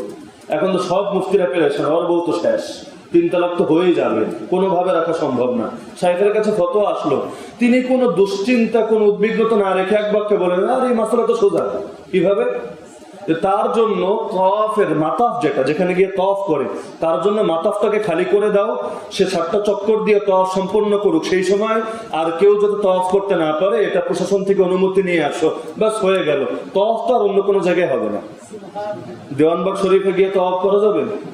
অন্য কোনো দরবারে গিয়ে তওয়াফ করা যাবে? তওয়াফের জায়গা তো একটাই, বাইতুল্লাহ। তো বাইতুল্লাহ দুনিয়াতে যেহেতু একটা, বাইতুল্লাহ যদি খালি করে দেন, তাহলে তওয়াফ এট এ টাইম কয়জন করবে? একজনই করবে। তাহলে তার বউ থাকলো, আর মাসালার সমাধান হয়ে গেল, তার কসম আর কাফারা দিতে হচ্ছে না, ভাঙতে হচ্ছে না। সবাই তো পেরেছেন, আরে এই মাসালা পাইলো। কিতাব তো আমরাও পড়ছি, কিতাব তো সবাই পড়ছে, কিন্তু এই মাসালা তো আর কিতাবে নাই, বেচারা পাইলো কোথায়? কিন্তু এই মাসালা বলতে ওনার গবেষণা লাগে নাই, ওনার দিনের পর দিন পেরেশান থাকতে হয় না, উপস্থিত বুদ্ধি থেকে বলে দিয়েছেন। তা আল্লাহ তাআলা ইলমের লাইনেও তাকে এত বেশি যোগ্যতা দান করেছিল। তার আরেকটা বড় প্রতিভা ছিল অবিচলতা। অবিচলতা কাকে বলে? শরীয়তের প্রতিটা বিধানের উপর প্রতিষ্ঠা থাকা, অনড় থাকা। আমাদের অনেকে ইবাদত করতে করতে বড় একটা মাকামে পৌঁছে গেলে পরে আবার ইবাদতে ঢিল দিয়ে দেয়। মানুষরা সংশোধন করতে করতে আমার ইবাদতের সময় কোথায়? অনেকের আছে না এমন, আমি তো সবাইকে সংশোধন করবো, আমার আবার ইবাদত লাগে নাকি? আমি শরীয়তের ঊর্ধ্বে চলে গেছি, এখন আর আমার শরীয়ত লাগে না। নাই এমন মানুষ? আরে নাই। এমনকি তারা কিছু বিষয়কে সাংঘর্ষিক বানিয়ে ফেলে। তরিকত আর শরীয়ত সাংঘর্ষিক? আর সাংঘর্ষিক নাকি একটা আরেকটা পরিপূরক? শায়েখ আব্দুল কাদের জিলানী শরীয়তের ইমাম না হলে মাসালাগুলো সমাধান দিল কিভাবে? তারা ইবাদত গুলোর ব্যাপারে হালকা বর্ণনা দিয়েছে এবং সামনে আসবে। শরীয়তের ইমাম, তরিকতের ইমাম, তার মানে শরীয়ত আলাদা, তরিকত আলাদা? আরে বলে না, শরীয়ত আলাদা, তরিকত আলাদা? বরং শরীয়তের মধ্যে তরিকত নাই, তরিকতের মধ্যে শরীয়ত নাই। যেই তরিকত শরীয়ত মুক্ত সেটাও গোমরাহি, যেই শরীয়ত তরিকত মুক্ত সেটাও গোমরাহি। তরিকত কারে কয়? আত্মশুদ্ধির মেহনত। শরীয়ত কারে বলে? ফরজ, ওয়াজিব, নফল, মুস্তাহাবের বিধানগুলো, যেগুলো আল্লাহ এবং তার রাসূল দিয়ে গেছেন। কারণ আত্মশুদ্ধি করতে চাইলে ফরজ ওয়াজিব লাগবে না? আর ফরজ ওয়াজিব পালন করতে চাইলে ভেতরটা শুদ্ধ করতে হবে না? তাহলে শরীয়ত আর তরিকত কি আলাদা? যারা এগুলোকে একটা আরেকটার সঙ্গে সাংঘর্ষিক দাঁড় করায় তারা ফিতনাবাজ। শরীয়ত চলবে তরিকতকে নিয়ে, তরিকত চলবে শরীয়ত নিয়ে। আমার নবীও শরীয়তেরও রাসূল, তরিকতেরও রাসূল। তিনি উম্মতরে সব শিখান নাই? আর সব শেখান নাই? নবী নামাজ শেখান নাই, রোজা শেখান নাই, আবার জিকির শেখান নাই, মুরাকাবা শেখান নাই, মৃত্যু পরবর্তী জীবন কিভাবে স্মরণ করতে হবে শেখান নাই? তাহলে শরীয়ত আছে, তরিকত আছে। আপনি তরিকত নিতে গিয়ে শরীয়ত ছাড়তে পারবেন না, আবার শরীয়ত নিতে গিয়ে তরিকতের বুড়া আঙ্গুল দেখাতে পারবেন নাকি? কয়দিন আগে একজন এসে বললো, হুজুর অমুক বলেছে আপনি নাকি তরিকত বিরোধী। বললাম, তরিকত বিরোধী যদি হই তাহলে আমার ইমানের কি অবস্থা? তরিকত মানে পথ, তরিকা শব্দের অর্থ কি? পথ। কিসের পথ? আত্মশুদ্ধির পথ। মানে আত্মশুদ্ধিকে অস্বীকার করলে ইমান থাকবে? কোরআনে আছে ক্বাদ আফলাহা মান তাযাক্কা, যে ব্যক্তি আত্মশুদ্ধি করেছে সে সফল কাম হয়ে গেছে। ক্বাদ আফলাহা মান যাক্কাহা, যে নিজের নফসকে পরিশুদ্ধ করেছে সে সফল কাম হয়ে গেছে। পরিভাষা বিভিন্ন যুগে বিভিন্নটা থাকে। আল্লাহরে কখনো আপনারা খোদা বলেন, কিন্তু তাই বলে উদ্দেশ্য কি আলাদা হয় না? কি হয়? আরে এক হয় না? নবীকে কেউ যদি দ্য প্রফেট, দ্য মেসেঞ্জার বলে, উদ্দেশ্য এক হবে কিনা? এক হবে। তাহলে আমাদের দেখা দরকার উদ্দেশ্য, শুধু বাহ্যিক শব্দ না। মনে করেন তাসাউফ একটা শব্দ, তাসাউফ বলতে আপনি কি বোঝেন? কেউ যদি তাসাউফ বলতে সেই লালনের সুফিবাদ বোঝে, যে বসে বসে গাঞ্জাও খাইতে পারবেন, ইবাদত বন্দেগী না করলেও চলবে, পর্দা পর্দা মেনটেন করা লাগবে না, তাহলে এটা গোমরাহি কিনা? গোমরাহি কিনা? কিন্তু কেউ যদি আবার তাসাউফ বলতে বোঝে অন্তরের আত্মশুদ্ধি, দ্বীনের মধ্যে আপনার দিলটাকে পরিশুদ্ধ করা, কিসের থেকে? অহংকার থেকে, হিংসা, বিদ্বেষ, গীবত, রাগ, যত খারাপ অভ্যাস আছে এগুলো থেকে অন্তরকে পরিশুদ্ধ করা এবং ভালো অভ্যাস দ্বারা অন্তরকে সজ্জিত করা, তাহলে এটা ইসলামের গুরুত্বপূর্ণ বিধান কিনা? আরে বলেন, গুরুত্বপূর্ণ বিধান কিনা? তো এই প্রসিদ্ধ এই চারটা তরিকা এখন দুনিয়ার মধ্যে আছে, যার মধ্যে যার আলোচনা আমরা করছি তার কাদরিয়া তরিকা, নকশবন্দিয়া তরিকা, চিশতিয়া তরিকা আর মুজাদ্দিদিয়া তরিকা। এই চারটা তরিকা সমাজের মধ্যে আছে। তাকে আমি বললাম, আমি নিজে চার তরিকার উপর বায়াতবদ্ধ। কার কাছে বায়াতবদ্ধ? আমার শেখ, এই ক্ষেত্রে শেখুল হাদিস হাটহাজারী মাদ্রাসা, সারা বাংলাদেশে পরিচিত নাম আল্লামা জুনায়েদ বাবনগরী। চার তরিকার উপর তিনি বায়াত করেছেন। এছাড়াও ময়মনসিংহের একজন শেখ আছেন, শেখ ফজলুল হক, তিনি চার তরিকার উপর আমাকে ইজাজত দিয়েছেন। তরিকা বিরোধী কথার অর্থ কি? খালি হাওয়ার উপর একটা ট্যাগ লাগাইয়া দিবেন আর মানুষকে দূরে ঠেলে দিবেন। আরে এখন তো সময় মানুষকে দূরে ঠেলার না, এখন সময় পুরো উম্মতকে ঐক্যবদ্ধ করে নিজেদের অস্তিত্বকে রক্ষা করে। দূরে তো কম ঠেললাম না। ঐক্যবদ্ধ উম্মতকে বিভক্ত করা সহজ, কিন্তু দ্বিধা বিভক্ত উম্মতকে ঐক্যবদ্ধ করা বড় কঠিন। এমনি তো চারিদিকে ওই অনৈক্যের আগুন জ্বলছে, আর কত আগুন জ্বালাবেন? কত জ্বালাবেন? কবে আপনার পেটটা ভরবে? কাফের মুশরিকের উপর কোনো দুশ্মনী নাই। জীবনে মুখ দিয়ে ইসলাম এবং মুসলিম উম্মার দুশ্মন যারা, যারা মুসলমানদের রক্ত খেয়ে খেয়ে বড় হচ্ছে, ওদের বিরুদ্ধে জীবনে একটা বাক্য বলেন না, আর মুসলমানদের দূরে ঠেলতে উস্তাদ। আপনার মতো লোকগুলোর কারণে ইসলামের আজকে অবস্থা। তো বারবার বলবো যে এখন সময় ঐক্যবদ্ধ উম্মতকে বিভক্ত করার নয়, বরং বিভক্ত উম্মতকে ঐক্যবদ্ধ করার। কারো বিরুদ্ধে কোনো অপরাধ আরোপ করার আগে আগে যাচাই করে নেওয়া দরকার, নইলে এর দায় আপনার কাঁধে আসবে। এটা গীবত না, বরং অপবাদ হবে। আর অপবাদের শাস্তি আখিরাতেও আছে, দুনিয়ায় আছে। তো বলছিলাম তার বড় একটা গুণ ছিল অবিচলতা। কিভাবে অবিচলতা? তিনি নিজে বলেন যে একদিন আমি দেখলাম আকাশের একটা প্রান্ত পুরোটা আলোকিত হয়ে উঠলো, নুরানি হয়ে উঠল।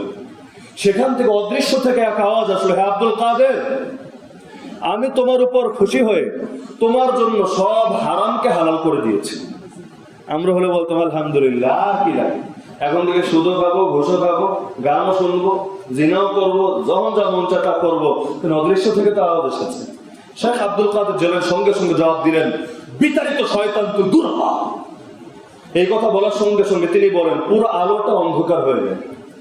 সে অন্ধকার থেকে এবার আওয়াজ আসলো, হে আব্দুল কাদের, আল্লাহ তাআলা তোমার ইলম এবং শিক্ষার কারণে তোমাকে হেফাজত করেছেন, নইলে তোমার পূর্বে 70 জন সুফিকে আমি এই কৌশল দিয়ে জাহান্নামী বানিয়ে দিয়েছি। ওই যে বললাম না, শরীয়তের তরিকত আলাদা না। শরীয়তের ইলম আছে বলে তিনি এটা বুঝতে পেরেছেন। পরে তাকে একজন জিজ্ঞেস করলো, তার এক মুরিদ, সাহেব আপনি কেমনে বুঝলেন যে ওইটা শয়তানের আদেশ, শয়তানের কথা? আর আকাশ থেকে আসছে, বাহ্যিক ভাবে মনে হবে বলছেন কে? আল্লাহ। এবং প্রথম বাক্য এটাও ছিল, আমি তোমার রব বলছি। তাহলে আপনি এটা বলার পর কিভাবে বুঝলেন সে শয়তান? তিনি বললেন শুধু একটা বাক্য থেকে। সে যখন বলল আমি তোমার জন্য হারামে হালাল করে দিয়েছি, এটা থেকেই বুঝেছি সে আল্লাহ না, সে শয়তান। কারণ এই কথা আল্লাহ কোনোদিনও বলবেন না। আল্লাহ তাআলা কোরআনের ভিন্ন আদেশ বান্দাকে কখনো দিবেন না, কারণ আল্লাহর মধ্যে স্ববিরোধিতা নেই। কি নাই? যদি স্ববিরোধিতা মানে এই জাতীয় বিষয়ের ক্ষেত্রে সম্ভব হতো, নবীকে আল্লাহ ইবাদতের বাইরে রাখতেন, কিন্তু এই নবী রাত্রে ইবাদত করতে করতে পা ফুলিয়ে দিলেন। তাহলে বোঝা যাচ্ছে যে শরিয়াতের আইন যার মধ্যে নেই, তিনি তরিকতের মধ্যে মাঝে মধ্যে ভুলে লিপ্ত হওয়ার আশঙ্কা থাকে। এমনকি তিনি বাতিল মাহবুদ, যে লা ইলাহা ইল্লাল্লাহ বলি না আমরা, লা ইলাহা মানে কি? বাতিল মাহবুদরে মানি না, ইল্লাল্লাহ মানি এক আল্লাহরে মানি। বাতিল মাহবুদ কারে বলে এটা বোঝাতে গিয়ে একদিন তিনি বলেন যে তুমি যাদের উপর ভরসা রাখো, ভরসা তুমি কখনো মাখলুকের উপর রাখো, কখনো টাকা পয়সার উপর রাখো, কখনো নিজের ব্যবসা বাণিজ্যের উপর রাখো, কখনো চাকরি বাকরির উপর রাখো, কখনো নিজের দেশের শাসক প্রশাসক যারা তাদের উপর ভরসা রাখো, তো যাদের উপর তুমি ভরসা রাখো এরাই মাহবুদ। তাহলে ভরসা রাখতে হবে একমাত্র কার উপর? আরে কার উপর? আল্লাহ ছাড়া যার উপর ভরসা রাখবেন, শেখ আব্দুল কাদের জিলানী বলছেন তিনি তোমার মাহবুদ হয়ে যাবেন। কালেমা পড়তে চাইলে এই মাহবুদের সঙ্গে সম্পর্ক ছিন্ন করতে হবে। এবং তিনি বলেন যাদের ব্যাপারে তুমি অন্তরে ভয় লালন করো, শাস্তির ভয়, তাদের ক্রোধের ভয়, এই ভয় যাদের ব্যাপারে লালন করো তারাও তোমার মাহবুদ। ভয় লালন করতে হবে একজনের, তিনি কে? এবং যাদেরকে তুমি উপকার এবং ক্ষতির মালিক মনে করো তারাও তোমার মাহবুদ। মূলত উপকার এবং ক্ষতির মালিক একজনই, তিনি কে? ফুয়ুজ ইয়াজদানি কিতাবের 20তম মজলিস 137 নম্বর পৃষ্ঠায় তার কিতাবেই এই উক্তিটা বর্ণিত হয়েছে। এছাড়াও তিনি বড় আরেকটা কৌশল দিয়েছেন যে সম্পদ দিনের জন্য জমা করা নিষেধ না, সম্পদ পকেটে রাখা এটাও নিষেধ না। তিনি বলেন নিষেধ হবে তখন যখন সম্পদকে তুমি দিলের মধ্যে ঢুকাবা। তার কিতাব আল ফাথুর রব্বানির উর্দু অনুবাদ হলো ফুয়ুজ ইয়াজদানি, সেটার 145 নম্বর পৃষ্ঠায় 363 নম্বর পৃষ্ঠায় এসেছে দুনিয়া হাত মে রাখনি জায়েজ, দুনিয়া হাতে রাখা জায়েজ, जेब में रखने जायज, पॉकेटे रखा जायज, किसी भी अच्छे नियत से उसको जमा रखना जायज, কোনো ভালো নিয়তে সম্পদ জমা করা জায়েজ, তবে বাকি কলব মে রাখনা জায়েজ নেই, তবে অন্তরে রাখা জায়েজ নাই। অন্তরে যদি রাখো তাহলে তোমার বরবাদ। তো এখন সম্পদ কিভাবে গ্রহণ করবে তিনি কৌশল দিচ্ছেন। দরওয়াজা পর উসকা খাড়া হোনা যায়, সম্পদ তোমার দরজায় দাঁড়ায় থাকবে এটা জায়েজ, কিন্তু বাকি দরওয়াজে সে আগে ঘুসনা না জায়েজ হয়। সম্পদ ঘরের ভিতরে ঢুকে যাবে, ঘরের ভিতরে মানে মনের ভিতরে, এটা হলো না জায়েজ। তাহলে সম্পদ পকেটে থাকবে, তবে সেটা কোথায় আসবে না? দিলের মধ্যে আসবে না। তার ব্যাপারে আর দুটো উক্তি বলে আলোচনা শেষ করে দিব। ইমাম ইবনে কাসির রাহমাতুল্লাহ আলাইহি বলেন তিনি শুধু মানুষকে উপদেশই দিতেন না, বরং কানা ইয়ামুরু বিল মারুফ ওয়া ইয়ানহা আনিল মুনকার লিল খুলাফা ওয়াল উযারা ওয়াস সালাতিন ওয়াল কুযা ওয়াল খাসা ওয়াল আম্মা ইয়াসদাউহুম বিযালিকা আলা রুউসিল আশহাদ ওয়া রুউসিল মানাবির ওয়া ফিল মাহফিল ওয়া ইউনকিরু আলা মান ইওয়াল্লি যালামা ওয়া লা তাখুযুহু ফিল্লাহি লাওমাতুল আইন। তিনি বলেন শেখ আব্দুল কাদের জিলানী শাসক, মন্ত্রী, বড় বড় নেতৃবর্গ, এরকম যত খাস লোক আর আম লোক সবাইকে তিনি সৎ কাজেরও আদেশ করতেন, অসৎ কাজ থেকেও নিষেধ করতেন, কিন্তু তাদের দুয়ারে দুয়ারে গিয়ে না, তিনি প্রকাশ্যে তাদেরকে এই কথাগুলো বলতেন। তাদের দুর্নীতির বিরুদ্ধে তিনি গর্জে উঠতেন।